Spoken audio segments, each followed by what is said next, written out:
we've talked about we share our own individual stories, but then at times there's real value in getting the larger, the macro, the overview, which draws folks. And Rico, you've been instrumental in Christianity Explored that so many of our churches have used so helpfully and effectively, and we've now got Life Explored as well, and a new way of doing it.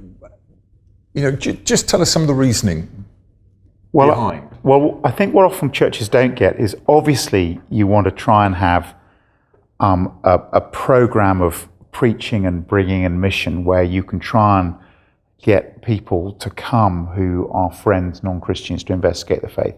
But what often's forgotten is the enormous value this is in training your church family. So you put them in the training simulator to be leaders. So I never have the same leaders lead twice. I always try and only allow someone to lead once a year, because it's such a great experience for them in terms of growing and training, because there they are sitting on a table having to explain faith to people from all sorts of places. So I always say this isn't just the pastor's job. If you're the pastor, you know, your biggest job is to try and help get people on the course, but then let your laity do this, and then they've often got more relational time to really connect with those who come. So I think it's always bearing those two things in mind. This is an evangelism course, but it's also a wonderful training course for your church family to grow. It's probably the best way I train people, because it gives me week after week of getting them there, maybe having no one turn up, so then they experience discouragement, and then how do you keep going when no one's turned up? You know, so all just going through that journey of what it means to just be doing some evangelism. Yeah. And John, you're a church leader, so how does this work out for you in practice? Well, I think we found the evangelistic courses hugely helpful. They don't do evangelism for you. They're a tool to help evangelism to be done in the life of the local church. But I think that church members have confidence and trust in the content. We were talking a little bit earlier about the amount of time it takes for people to become Christians. And I think the great advantage of the course model is it means that people commit to coming for a period of time to engage with the truth. So it's not just a one-off, it's actually over a period of sustained consideration. And in certain cultures, and it's not true of every subculture within Britain, within certain cultures, the idea of doing a course and coming together with a group to discuss something is a normal part of their culture, and it's quite easy to ask people to do that. It's less threatening. They're doing it together in a group rather than just one on their own. I think the material is brilliantly presented. So I think with Christianity Explored, it gets you into the Bible, it gets you into the Bible content, and it gets people discussing and reflecting. But the nature of the format means it also gives people the opportunity to engage and express what they think about it. It becomes a dialogue rather than a sort of a monologue. We found that it's worked best when it's led by natural evangelists who are drawing people in and are sort of then making it work as a tool of evangelism. So who leads it and who promotes it and who makes it happen in the life of church is key. And we've actually started using Life Explored more recently, and we found that again a really useful tool. Actually what we've discovered is that the non-Christians engage with Life Explored more easily than Christianity Explored. Strangely, the Christians have found Life Explored more difficult. They haven't really got what it's about. But when we've done it with non-Christians, they've been able to see how it's pointing them to ask significant life questions. And so in the group that we have running, what's happening now is they started with Life Explored, they then did Christianity Explored, and they're now doing Discipleship Explored, because the people who are coming have wanted to keep on coming sort of back. So we found that it's been a focus to evangelism in the church. It's been a great way of engaging with sort of people who have an interest. And their interest has been piqued and it's continued. And Rico, was that the reason why Life Explored was designed and followed through? We're in the West End of London, and we're looking at people who just don't really see themselves as lawbreakers. They quite like their sin. They like to be told they're rebels. But what we were saying was, actually, I mean, we got this from Carson. Can you see what idolatry is doing to you? It's breaking you. If you take these good things and make them God things, if it's your marriage or your kids or your job or whatever it is, when anything happens to that, you want to die because your identity is built around this idol, which again can be a very good thing, a positive thing, but if you put that much pressure on it. So that was a great way in. Now what you then have to do is go from there and then say, look, can you see the famines coming, going back to the story of the prodigal, and can you see that actually the place you need to go is to the person who's given you this lovely thing, but go to him, who is the one who gives you this. So and then next question, why have you turned your back on him? If God was this good all along, why have you been so blind to it? So you're really hoping for people to find that their eyes are opened as they see the goodness of God the Father. So that was that journey. And again, it's taking the same gospel but saying, look, okay, how do we go in via story? How do we go in via idol? When actually people are shrugging their shoulders at law breaking. They'll be handed over to their sin for that. There's a day of judgment, and we've got to get them to see law breaking, but it's a longer journey. I think one of the things that we were talking about stories beforehand, I think Life Explored does a really great job of subverting the story that the world tells. It exposes the consequences of idolatry and what impact that has on your life. I think, for example, there's the episode called Lawn, I just think is so striking, and our group just totally engaged with that, and they found it both funny but deeply perceptive of how people are living. So stories are being subverted. Christianity Explored then tells you the story of Jesus and enables you to engage with the story of Jesus through the gospel accounts. There are other resources as well. We have coming to the FIEC Leaders Conference a guy called Carl Face, who works in Australia with a group called Olive Tree Media, who's produced a resource called Jesus the Game Changer, which is interesting because it's very different. But what it does is it talks about what difference has Christianity made to the world. And what it does is it shows how Christianity defended the rights of women, the rights of children, health care, human rights. And what it does is it just begins to open up a narrative of the blessings that come from living under God's good rule. And it seeks to overcome some of those prejudices that we might have, that Christianity is a bad thing for society, a bad thing for human flourishing, intolerance. And I think that's another element that one can add in of how do you tell that story of the blessings of coming back to God and living under his good rule and subverting some of those prejudices against Christianity. I suspect, Rico, you've seen a number of churches putting these courses on, and probably some of them haven't done it in the best way. We've probably got some church leaders listening into this discussion we're having. If you were to be able to advise them what mistakes should they avoid?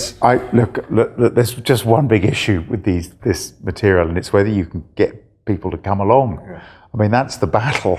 And therefore think about venue. It might be that going to a local church is difficult. They're better going to a spare room in a pub or going to a home. The battle is to get people to come. I think once people come, it's Mark's gospel. It's incredibly powerful. As they come, there's a bit of an overview of the Bible story. You're going to begin with Genesis 1 and see that we're the glory and garbage of the universe. I mean, we find as people come, they're deeply wrought upon, really.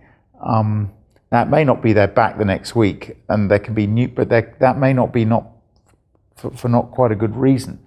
But it's getting them there. And so I would say as a leader, give all your time to trying to get people on the course, trying to get them to come. That's what I try and do. And therefore get your fellow preachers with your own, even as the course is beginning, to say, if it's on a Monday night at All Souls and it's say Christianity Explored, we're on week 3, which is the sin week. When sin comes up in the sermon, say, look, come back tomorrow night.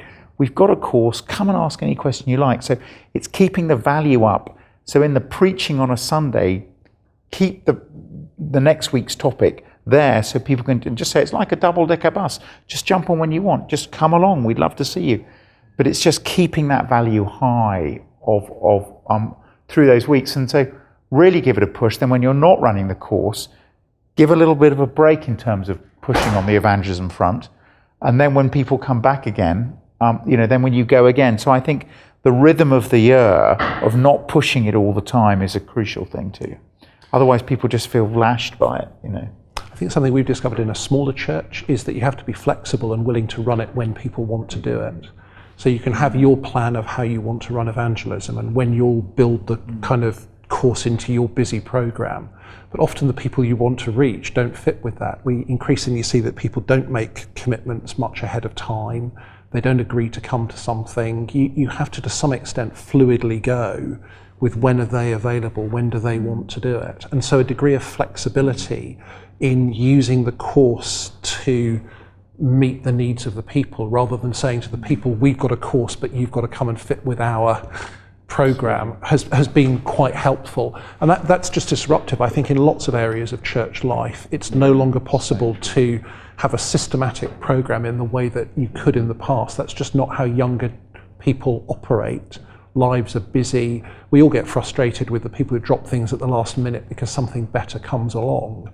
But if that's the culture, we have to use our resources in a way that fit with that culture, rather than, in a sense, prevent that culture from being able to engage with what we're doing. So, I mean, I think here is a line. It is at their convenience, not ours. Absolutely.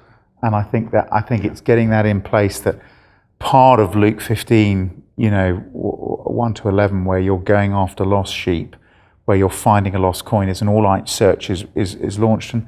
And therefore, as a Christian worker, I'd say to people listening, a key way of evaluating how we're doing is our preparedness to go after lost sheep, which is absolutely exhausting, and it's just keeping going. And I remember thinking, I was working with a dear chap, and I gave him a couple of people who were good links to meet with, and he just said, I've not really got the energy. I remember thinking, brother, we're done. That's the absolute core of going after lost sheep, And we also have to just remember that actually courses won't work for every community. So they'll work for some communities, and every church and every group of church leaders has got to think about which is the community of people we're trying to reach and what will be effective in reaching that group. And probably most churches require a smorgasbord of resources and models of evangelism. Courses work quite well in middle-class communities and contexts. In other communities and contexts, we need to recover things like street preaching, door-to-door evangelism, different kinds of resources. There's going to be no one thing that is the means by which everybody is going to be reached. And church leaders have got to work through what's going to be the most effective way of connecting and sharing the gospel with the particular people we're trying to reach. Well, I would agree with that, although I do think there is one thing. Okay. I do think that the personal commitment to individuals. Yep. I think that's the key DNA. If we lose that in our Christian busyness, where we say, look, this person's got a schedule in from 8:30 to 9:30 on Tuesday evening, or it's not going to happen, we're going to be really struggling to meet them for weeks on end. So I think it's going after individuals, which is the most exhausting thing, and yet the most joyous. And though not ideal, you would say these courses could be used one-to-one. Yeah, absolutely. I mean, yeah, the flexibility's there. Just flick it on, flick on Mark's Gospel, get it open. But it's the courage to say, why don't we do it? It's that thing to, let's start. Yeah. We've written all the answers in too. That's the key thing. You're never going to fall. I have dyslexia. I hated falling off my bike when I was at school, and that'll be asked something, didn't know the answer. So you'll always know the answer, because there's the question and there's the answer in the leader's guide. So just read it out. Yeah. I think the interesting, again, in local church life, my experience has been you plan all of your ways of doing evangelism, and then God converts people in ways that are totally unexpected. But the irony is, if you're not planning and you're not intentional, nothing happens. But we mustn't necessarily expect that everything will happen according to the plans that we've devised. So we need to do everything we possibly can to work towards evangelism. But very often, God will send you people in an utterly surprising way. They'll turn up at church and you don't know how they ever came to come there. And God does a work in them. And that's one of the joys of the work of the gospel, I think. I remember hearing a church doing a summary of Billy Graham, and they'd committed loads of resources, really hoping it would help their church grow. And it really did, but mainly because a couple were put out to do the chairs, and then all these people who came and did the chairs with them, half of whom weren't Christians, all came to church with them as well. So they'd done all this other stuff and got the follow-up forms, but they said, when we looked at all the people who'd come from Billy Graham, and quite a few had, it was mainly because they'd done the chairs with Stuart and Lindsay. That's how it, So it is that sense of the sovereign Lord working out his... And I also think just in terms of our mentality, we so easily, and maybe this is a British trait, we're not easily encouraged. We need to learn to rejoice at every single conversion that we see. Yeah. Every single conversion is a remarkable miracle of God's grace in which a dead person has been brought to new resurrection life. And I think we can lose the joy and the excitement of seeing that. So we were coming back to the state in the UK, and you mentioned that really for many churches, perhaps if they see 1% conversions per year, that would be fairly normal. I was looking at some statistics for the Southern Baptists in America yesterday, and their baptismal rate is a 1 to 59 baptismal rate. So it's not far away from where we are, and that's in a much more Christianized culture. Yeah. So if you've got a church of 100 people, if you see a conversion in a year, that's a fairly normal, in Britain at the moment, response to the gospel. So if you think of those 100 people and all that they're doing in praying and sharing the gospel, to see a conversion is the norm in most churches. And I think we just need to recognize that that is reality and encourage people to keep faithful and not to make them feel that they've failed or that there's something that they can do that will suddenly change that around, because I'm just not aware of churches that are making a significantly different impact. So we rejoice in what the Lord does, and we need to have a realism about the moment that we're living in. Yes, and keep remembering He's done it for us. So don't think He can't do it for them. If He's brought us from death to life, I'm not here because I'm from a lovely Christian home, although that's a great privilege if you are. I'm here because this miracle's happened. So if He's done it for me, He can do it for them.